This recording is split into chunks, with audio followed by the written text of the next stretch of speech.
Breaking news mga kababayan.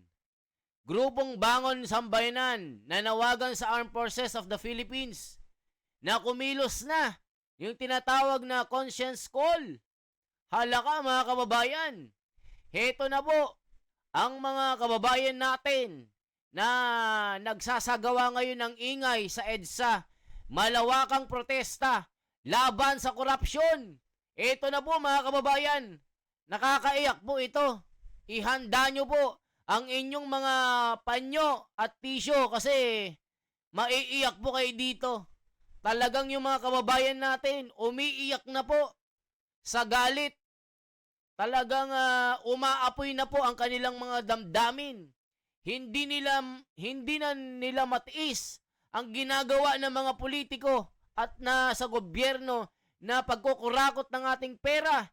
Heto na po mga kababayan ang pasabog.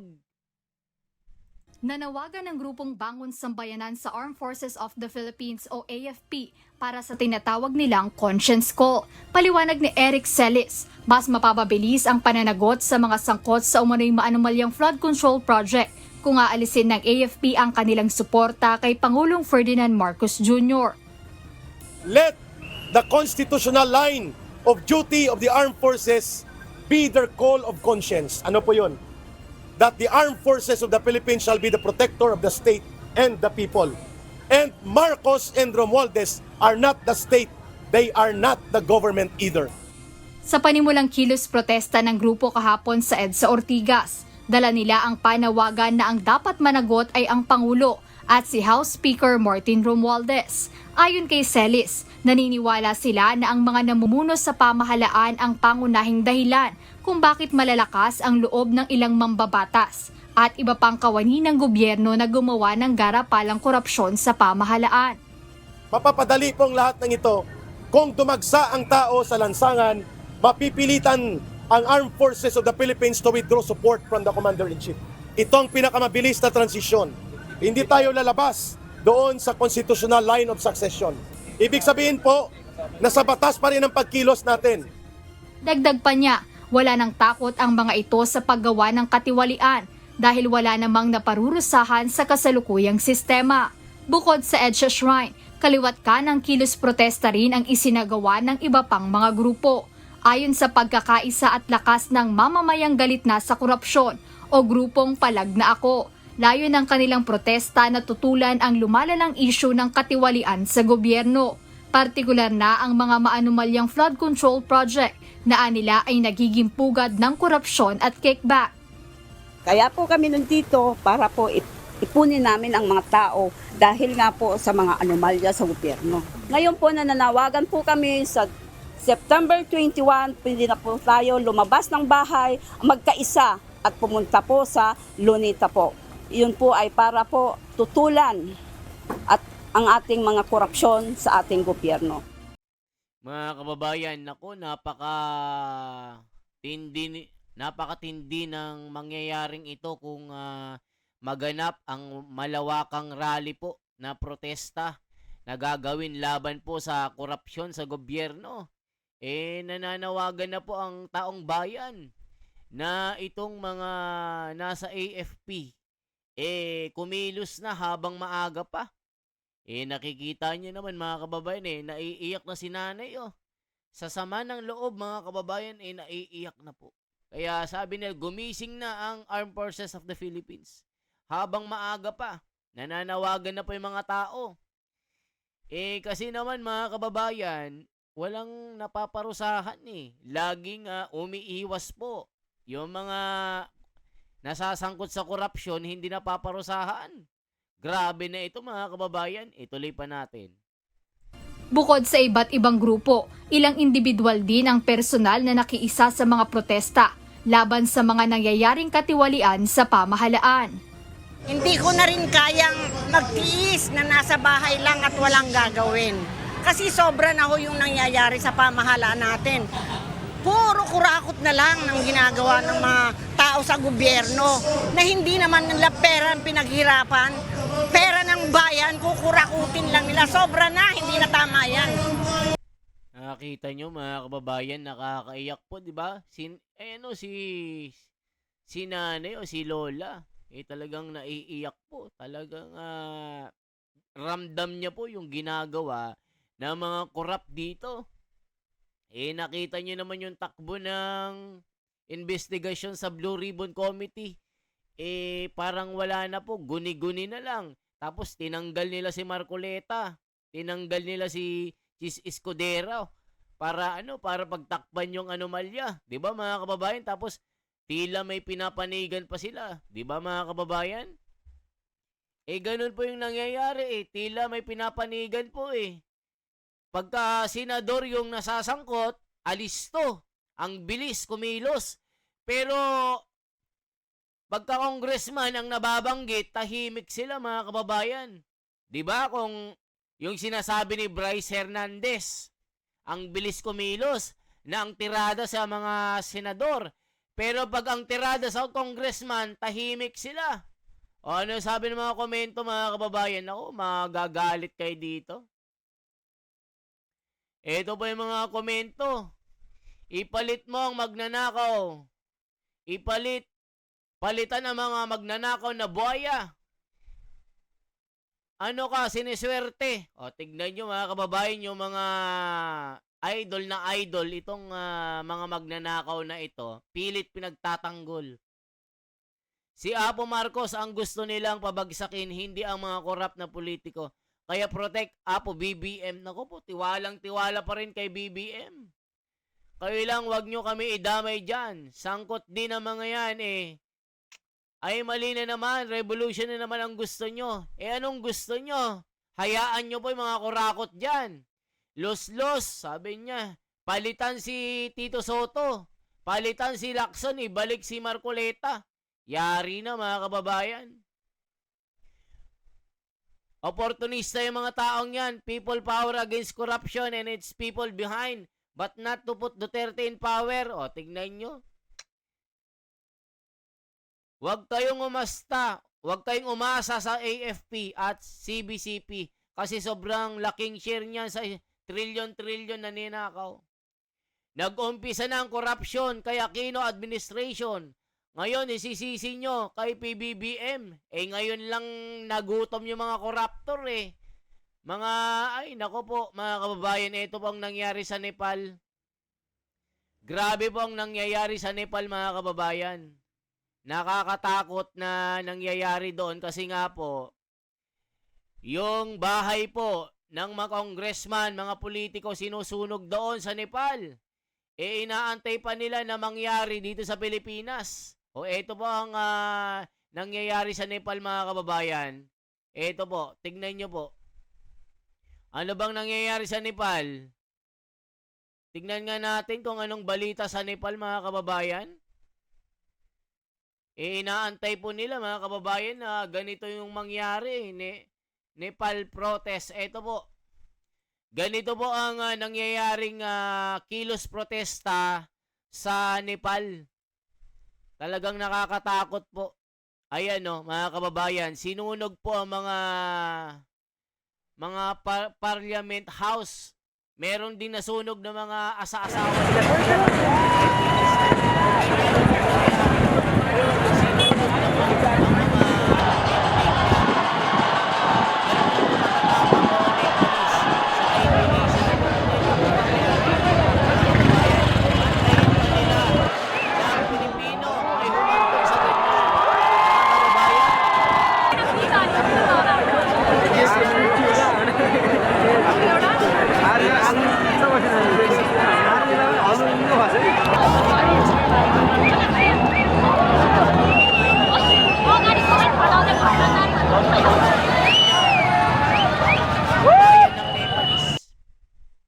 Puro usok na at talagang sunog na sunog ang mga bahay dito, mga building dito. Yung Congress nila, pinasok po ng mga kabataan.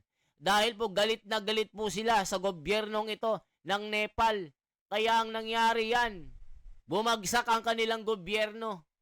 Kaya ngayon, hinihikayat po ng gobyerno na makipagdialogo sa mapayapang pag-uusap para matigil na ang nangyayaring gulo sa Nepal. So, ang hiling ng mga kababayan natin, magkaroon po ng kapayapaan. Yun nga lang, ang nangyayari po mga kababayan, yung mga korap dito sa ating bayan, patuloy po na gumagasta ng ating pera. Inspiring to. Dapat ganito ka-involved ang mga Pilipino to gain justice about flood control fund.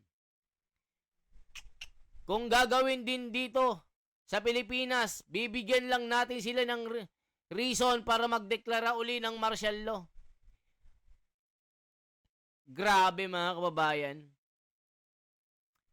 Marcos Romualdez ko ay magsisitalsikan ng bagong magkagaganyan ng bansa. Dapat bahay ng mga congressman sunugin ang kaluluwa. Dapat bahay niya sunugin. Nako po galit na galit ang mga tao dito. Sa dami ng nakawan posible sa Pinas. Ayan mga kababayan. Dito kasi sabi na rin ni Toby Chanko, ang gobyerno ang kurakot.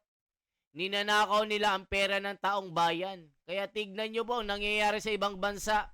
Nagkakagulo dahil po sa korupsyon. Kita nyo po dito mga kababayan. Yung mga, eto po, tignan nyo po.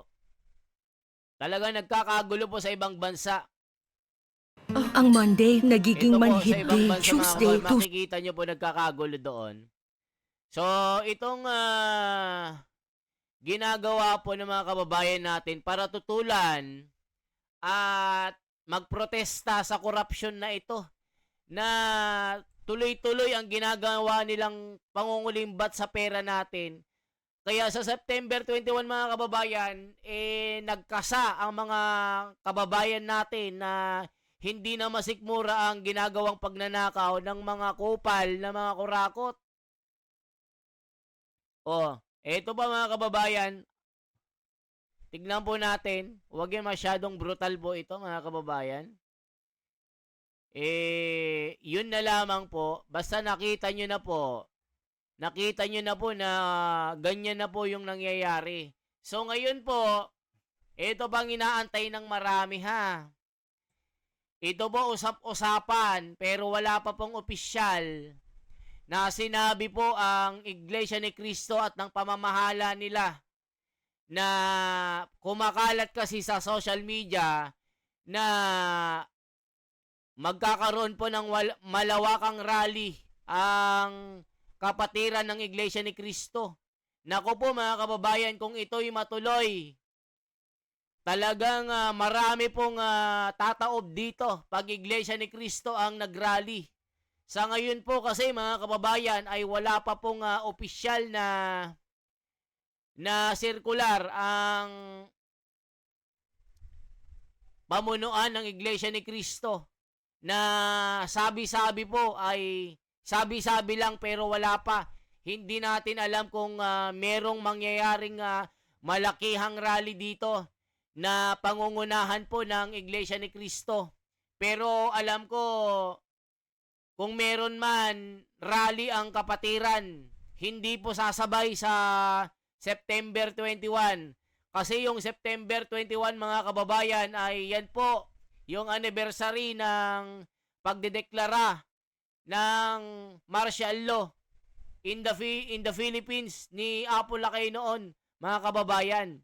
Kaya yung mga kababayan natin gusto pong magsagawa ng malawakang protesta dito para tutulan ang ginagawang pagsasawalang bahala ng gobyerno. Dahil sila din po yung nasasangkot dito, congressman, mga contractor, DPWH, kung meron mang sangkot na senador, edi biit.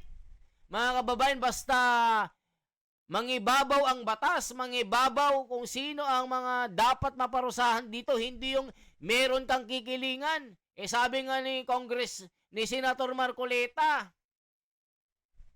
dapat papantayin mo ang batas, hindi yung ikaw yung nasusunod. Tignan nyo si Tito Soto mga kababayan. Gumagawa ng sariling batas. Yung mga diskaya, pag sila nagsasabi, hindi sila naniniwala. Nagkikibit balikat sila. Hindi nila marinig, hindi nila makita. Pero pag si Bryce, mga kababayan, Pag nagsabi ito, totoo. At pag ang tirada nila, senador, ang bibilis sila kumilos. Pero pag mga diskaya, wala silang ginagawang aksyon at ayaw pa pirmahan ni Tito Soto ang pagiging state witness ng mag-asawang diskaya. Pero itong si Bryce at itong isang testigo, ginawang state witness na at may mga bodyguard. Wala naman sa batas. Kung gagawin mo ang isang state witness, hindi sinasabi ng batas na kukunin mo muna ang kanyang mga ari-arian bago bigyan ng karapatan para maging state witness. Yan ang sinasabi ni Senador Marcoleta. Wala sa batas yan. Kung bibigyan mo ang dalawang tao na or isang tao na maging state witness, hindi sinasabi ng batas na sisingilin mo muna yung isang witness bago mo bigyan ng. Hindi mo gagawin yon, hindi mo sisingilin. Di ba mga kababayan, binatikos rin ni Topacio itong DOJ na si Boying Remulla na hindi nabasa ang batas. Gumagawa sila ng sarili nilang batas, mga kababayan. Ang sinasaad po ng batas sa pagiging state witness, ang requirement po, hindi requirement na singilin mo muna yung witness bago maging state witness. Yan ang sinasabi ni Senador Marcoleta na tila ang si Tito Soto, itong Senate President Protector ng Kongreso, dahil kumpare niya si Speaker. Yan ang sinasabi po ng mga nababasa natin. Kaya mga kababayan, anong masasabi nyo sa malawakang rally na ito na gagawin ng mga kababayan natin para magprotesta laban sa korupsyon? At kaabang-abang po ang mga kapatiran ng Iglesia ni Cristo. Sasama rin ba sa malawakang rallying ito para labanan ng korupsyon? Mag-comment kayo mga kababayan. Yan lamang po ang aking bahagi. Ako si The Wonders Philippines. Isang like, isang share po at isang subscribe. Salamat po.